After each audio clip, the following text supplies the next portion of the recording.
Anji itu harus lebih hati-hati dalam menampilkan narasumber.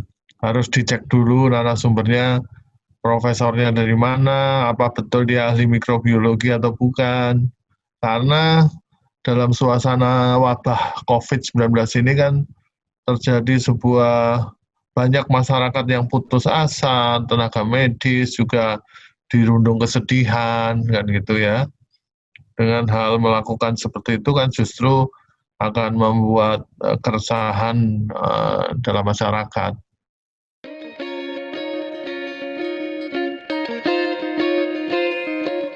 Halo netizen, kembali lagi bersama saya, Kori Olivia dari Tagar TV. Dan kali ini saya sudah bersama dengan Dr. Slamet Budiarto, Wakil Ketua 2 Ikatan Dokter Indonesia. Halo Dr. Slamet, apa kabarnya? Kabar baik. Sehat ya? Alhamdulillah. Ya, dokter, ini kita mau langsung bicara aja nih tentang yang lagi viral, musisi Anji yang mewawancarai seorang bernama Hadi Pranoto yang mengaku sebagai profesor mikrobiologi dan beliau mengklaim sudah menemukan obat corona dan sudah menyembuhkan ribuan orang. Bagaimana tanggapan Dr. Slamet? Ya, sebaiknya seperti Anji itu harus lebih hati-hati dalam menampilkan narasumber. Harus dicek dulu narasumbernya, profesornya dari mana, apa betul dia ahli mikrobiologi atau bukan. Karena dalam suasana wabah COVID-19 ini kan terjadi sebuah banyak masyarakat yang putus asa, tenaga medis juga dirundung kesedihan, kan gitu ya. Dengan hal melakukan seperti itu kan justru akan membuat keresahan dalam masyarakat. Ada ribuan pasien yang disembuhkan tuh ribuan pasien di mana, kan itu harus ada prosesnya lah, kan seperti itu. Jadi jangan sampai wabah ini justru digunakan untuk meningkatkan rating pribadi atau apa sejenisnya lah, seperti itu. Makasih. Kalau Dokter Slamet sendiri kenal nggak sih sama Hadi Pranoto ini? Banyak yang bilang dia bukan profesor.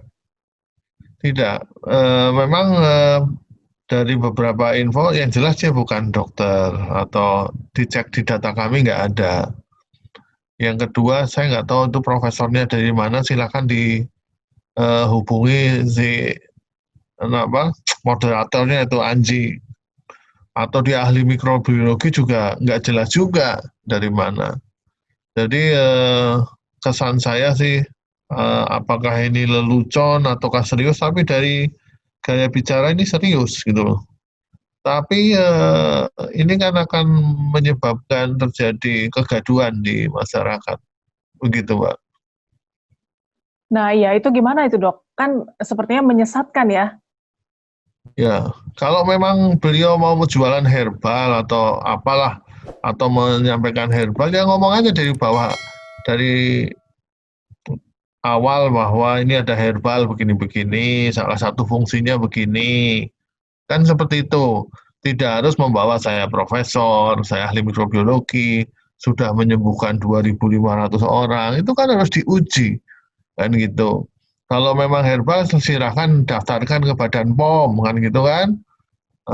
Jadi kalau sudah mendapat izin oleh Badan POM, baru bisa diedarkan. Gitu. Itu tidak, misalnya, oh ini nggak diperdagangkan, ya nggak diperdagangkan, tetap harus melakukan uji toksisitas dan lain-lain. Oke, Dokter Slamet, ini Anji juga bilang kalau COVID tidak semengerikan yang diberitakan. Gimana itu dok?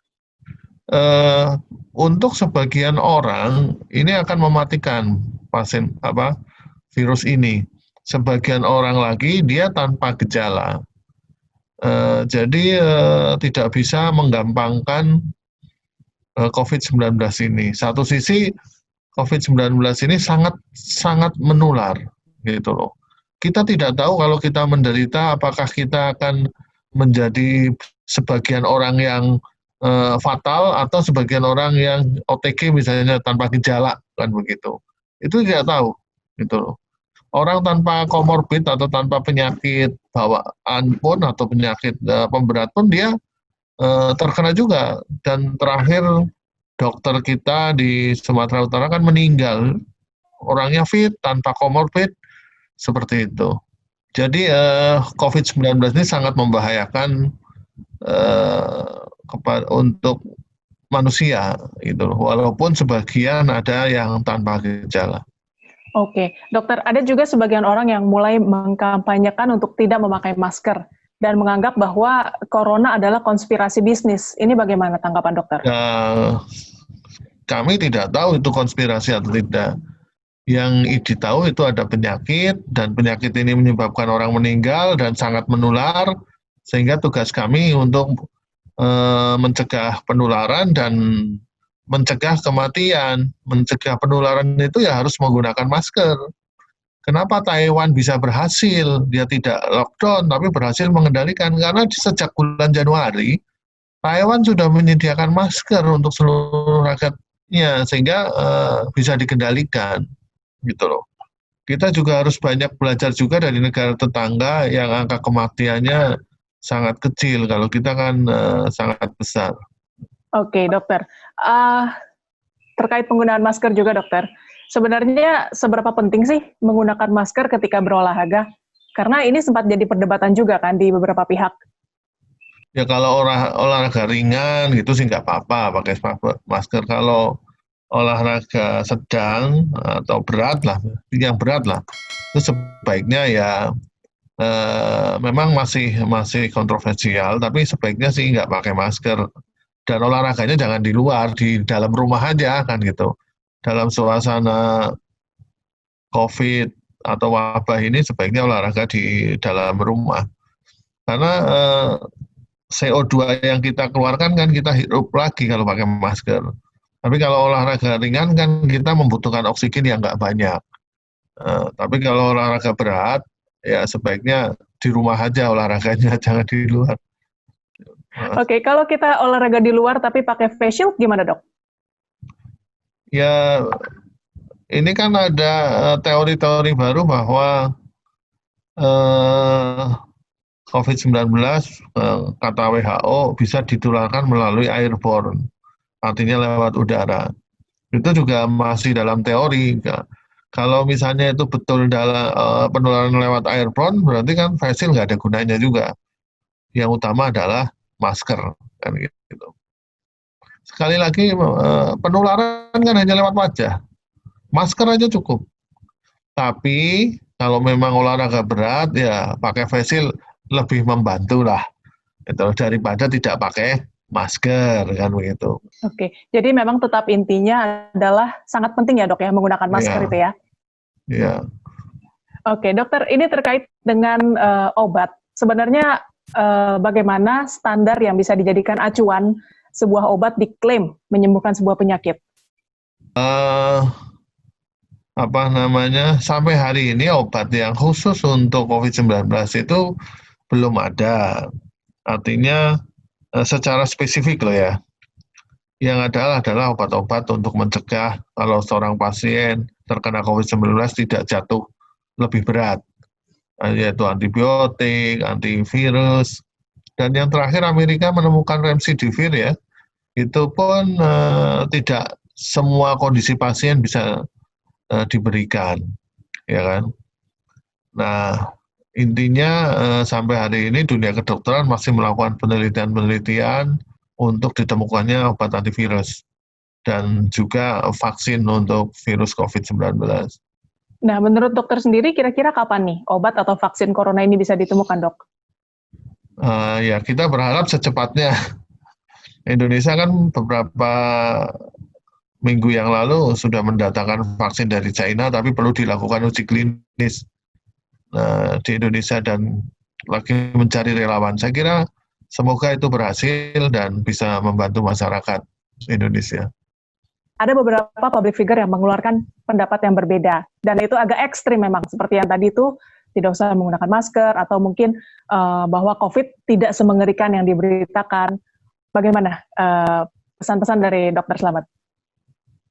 Ya, ini kan sudah pandemi seluruh dunia, kan gitu kan.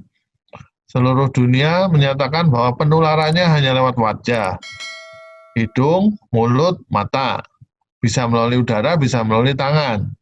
Sehingga tangan sama wajah harus diamankan, gitu loh. Nah, ada sekelompok orang yang tidak percaya, ya silakan saja. Dan virus COVID-19 ini kan kita hanya menunggu gantian aja.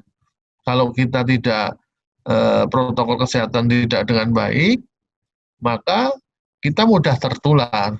Andaikan kita menggunakan masker tapi kita tertular, mungkin viral load-nya itu sedikit karena sudah tersaring oleh masker, sehingga mereka bisa saja tidak bergejala atau bergejala ringan. Tapi bagi mereka yang tidak pakai masker, itu bisa gejala berat, kan gitu.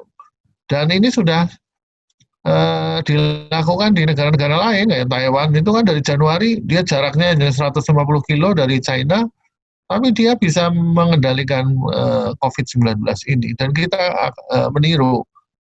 Tapi di negara-negara maju justru yang rakyatnya sangat demokratis seperti Amerika, itu yang meninggal banyak, karena mereka banyak sekelompok yang anti masker gitu loh.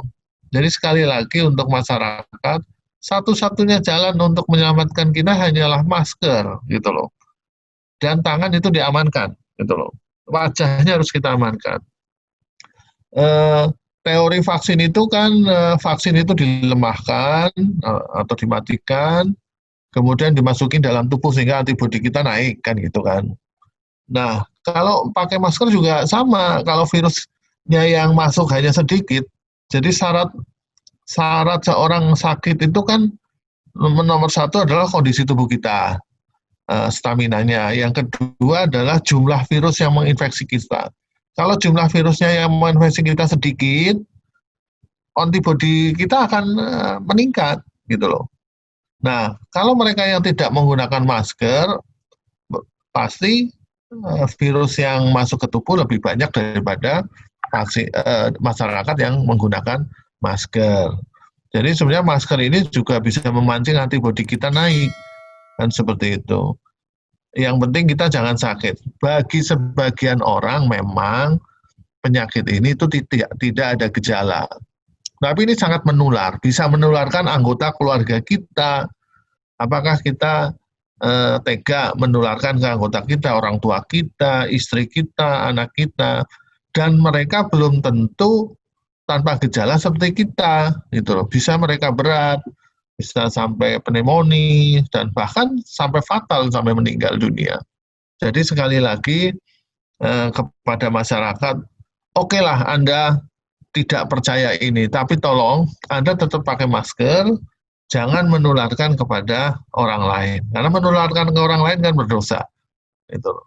Iya, jadi sebenarnya nggak apa-apa juga ya. Mereka mau berpendapat seperti apa, mereka mau berpendapat beda juga sebenarnya nggak apa-apa ya dok ya. Tapi masalahnya mereka kan public figure yang punya penggemar, mereka punya fans, mereka punya pengikut yang akan, apalagi yang fanatik ya, yang apapun yang dia katakan itu pasti benar ya kan dok ya. Ya, maksud saya beda pendapat boleh, yang penting tetap pakai masker gitu loh. Gitu loh. Jangan sampai mempengaruhi masyarakat tidak pakai masker gitu loh. Nanti korban akan berjatuhan. Kan korban kita yang diumumkan oleh pemerintah itu kan yang terkonfirmasi. Bagaimana yang PDP yang meninggal itu kan sampai kurang lebih kalau nggak salah 12.000, kalau nggak salah itu data gugus tugas itu 12.000 orang. Kalau data resminya kan sekitar 4.000 ya Mbak ya. Gitu. Bayangkan kan seperti itu. Iya, oke dokter, semoga pandemi corona ini segera berakhir, jadi keadaan semakin membaik ya dok ya. Jadi sekali lagi sebelum ditutup, public figure, Anda jangan sekali-kali mempengaruhi masyarakat tidak menggunakan masker, karena itu sangat membahayakan bagi diri sendiri dan orang lain, itu aja. Oke, dokter, terima kasih banget sudah mau meluangkan waktu untuk ngobrol sama kita semua. Semoga perbincangan ini bisa jadi pencerahan untuk masyarakat. Netizen, demikian Dr. Slamet Budiarto, Wakil Ketua 2 Ikatan Dokter Indonesia. Jangan lupa netizen tetap jaga kesehatan, jaga jarak, pakai masker, dan rajin cuci tangan ya. Ya. Subscribe channel YouTube Tagar TV dan klik loncengnya juga untuk mengikuti video menarik membahas topik terhangat hanya untuk Anda. Saya Kori Olivia dari Tagar TV.